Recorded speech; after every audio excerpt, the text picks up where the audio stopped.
ఊరిలో అందరూ పనుల నుండి వచ్చేసి అందరూ ప్రశాంతంగా భోజనం చేసి పడుకుంటారు. అలా రాత్రి సరిగ్గా 12 అవుతుంది. అప్పుడే ఆ ఊర్లోకి తోపుడు బండిపై దయ్యం ఒక గంటని కొడుతూ పానీపూరీలు అమ్ముకుంటూ వస్తుంది. గంట శబ్దానికి నిద్రపోతున్న వాళ్ళందరూ మెలకువ వచ్చి చాలా కంగారుగా లేచి కూర్చుంటారు. పిల్లలు భయపడి ఏడుస్తారు. దయ్యం మాత్రం అక్కడక్కడే తిరుగుతూ ఉంటుంది. అది ఏంటా అని భయపడి ఎవ్వరూ కూడా బయటికి వెళ్లకుండా కిటికీలో నుండి చూసి అందరూ భయపడతారు. దయ్యం తన మనసులో గంట కొడుతుంది. పిల్లలు కూడా భయపడతారు. నాకు చాలా భయంగా ఉంది. అయ్యో, ఏం లేదులే పుచ్చి, భయపడకు, అది గంట అంతే. ఈ సమయంలో ఎవరు కొట్టున్నారు? ప్రశాంతంగా పడుకుంటే లేపేశారు. ఆగిపోతుందిలే, నువ్వు పడుకో. దయ్యం ఎంత గట్టిగా కొట్టినా ఎవ్వరూ రాకపోవడంతో అక్కడి నుండి నిరాశగా వెళ్లిపోతుంది. అలా ఆ రాత్రి గడుస్తుంది. తరువాత రోజు ఉదయం అందరూ ఆ విషయం గురించే మాట్లాడుకుని భయపడతారు. అమ్మో, అది దయ్యమే, నేను కిటికీలో నుండి చూశాను, చాలా భయం వేసింది. అవునా, గంట శబ్దం వినిపించింది కాని నేనస్సలు నిద్ర లేవనే లేదనుకో. మా చిన్నుగాడు ఆ గోలకి బాగా భయపడిపోయాడు. అయినా దయ్యం తిరగడమేంటో. అలా అనుకుంటూ ఊరిలో అందరికీ దయ్యం తిరుగుతుందని తెలుస్తుంది. అందరూ మంచి నిద్రలో ఉంటారు. ఎవ్వరూ బయటకొచ్చి తన దగ్గర పానీపూరి కొనరు. దయ్యానికి బాగా కోపం వస్తుంది. దయ్యం తన మనసులో, ఏంటి ఎవరు బయటకొచ్చి నా దగ్గర పానీపూరి కొనట్లేదు? ఇలా చాలా రోజుల నుండి తిరుగుతున్నారు, ఒక్కడు కూడా రావట్లేదు. వాళ్ళ దగ్గర తినడానికి ఆహారం ఉండడం వల్ల అందరూ అదే తిని నా దగ్గర పానీపూరి తినట్లేదు. అదే వాళ్ళ దగ్గర ఆహారం లేకపోతే నా దగ్గరే వచ్చి పానీపూరి కొంటారు కదా అని అనుకుంటుంది. దయ్యం అక్కడే మాయమయ్యి ముందు చిచ్చుకాకి వాళ్ళ ఇంట్లోకి వెళ్తుంది. వాళ్ళ వంటగదిలోకి వెళ్లి అక్కడున్న ఆహారం అలాగే అన్ని రకాల తినే పదార్థాలను తీసుకుంటుంది. ఆహారంతో పాటు నీళ్లు కూడా తీసేస్తాను, అప్పుడు పానీపూరి నీళ్ల కోసమైనా వస్తారు. అలా అనుకుని నీళ్లతో సహా అన్ని తీసుకుని మాయమైపోతుంది. ఆ తర్వాత తుని పిచ్చుక వాళ్ళ ఇంట్లోకి వెళ్తుంది. అలానే అందరి ఇంట్లో ఆహార పదార్థాలను నీళ్లనన్నిని కూడా తీసేస్తుంది. అందరి ఇంట్లో సరుకులను ఖాళీ చేసేస్తుంది. అవన్నీ తీసుకుని తాను చాలా ఆనందపడుతుంది.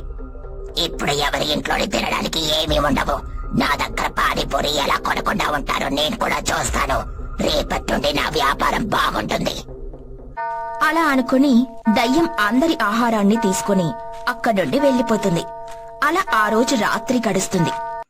తరువాత రోజు ఉదయం అందరూ లేచి చూసేసరికి అసలు ఎవరింట్లో కూడా ఆహారం నీళ్లు ఉండవు.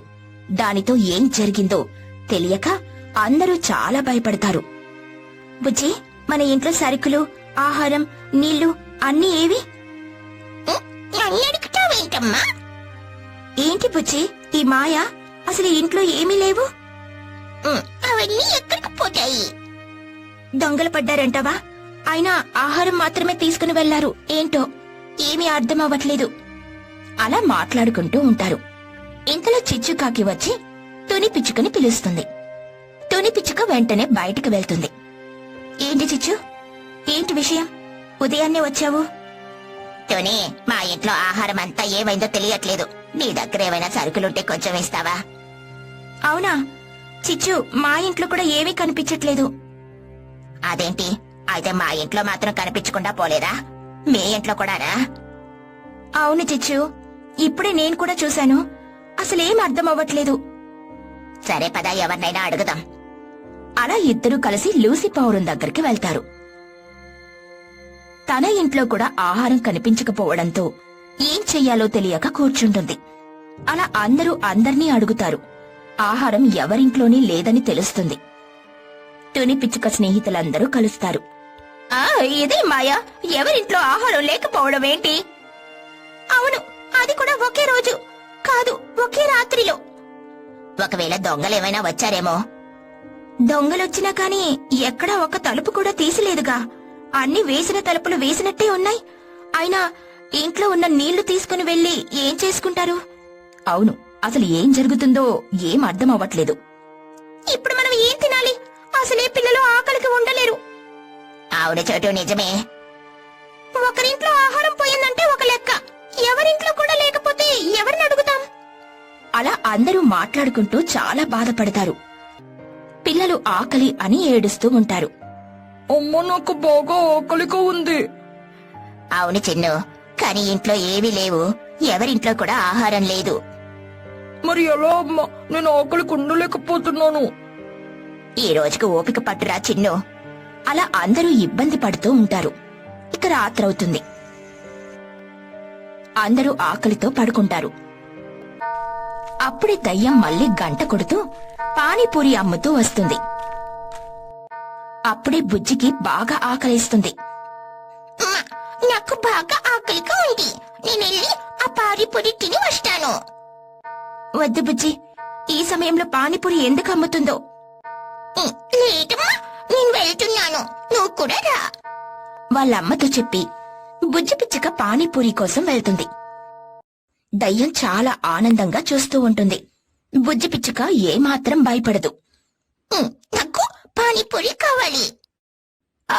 ఇస్తున్నాను. ఈ ఊర్లో నువ్వే నా దగ్గర పానీపూరి కోసం వచ్చిన దానివి. మా ఇంట్లో ఆహారం లేదు, ఉదయం నుండి చాలా బాధపడుతున్నాం, ఆకలిగా ఉంది. ఆకలిగా ఉందా? తిరు. దయ్యం పానీపూరినిస్తుంది. బుజ్జి పిచ్చుక తృప్తిగా తింటుంది. ఇంతలో తుని పిచ్చుక కూడా వస్తుంది. తాను కూడా బాగా తింటుంది. బుజ్జి పిచ్చుక వెళ్లి అందర్నీ పిలుస్తుంది. అందరూ వచ్చి ఆకలితో పానీపూరీలు తింటూ ఉంటారు. దయ్యం చాలా ఆనందపడుతూ అందరికీ గబగబ పానీపూరీలు పెడుతూ ఉంటుంది. అందరూ పొట్ట నిండా తినేస్తారు. నువ్వు రావడం వల్ల మా ఆకలి తీరింది. నిజానికి మీ అందరింట్లో ఆహారం అవి దొంగలించింది నేనే. అవునా? ఎందుకిలా చేశావు? నేను చాలా రోజుల నుండి ఇలా తిరుగుతున్నాను, ఎవరు నా దగ్గర పానీపూరీలు కొనట్లేదు. నాకు చాలా బాధగా అనిపించింది, అందుకే ఇలా చేశారు. అలా చేయడం వల్ల నీకేం వచ్చింది? మీరు రాత్రి సమయంలో ఆహారం తినడం వల్లే కదా నా దగ్గర పానీపూరి తినట్లేదు. దయ్యం నిజం చెప్పడంతో అందరూ కూడా తనని క్షమిస్తారు.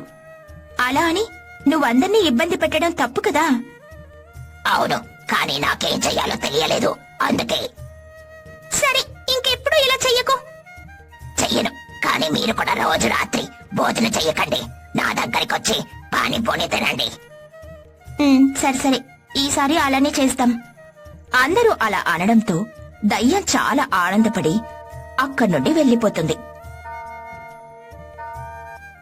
అందరూ కూడా ఆకలి తీరడంతో ఆనందపడతారు.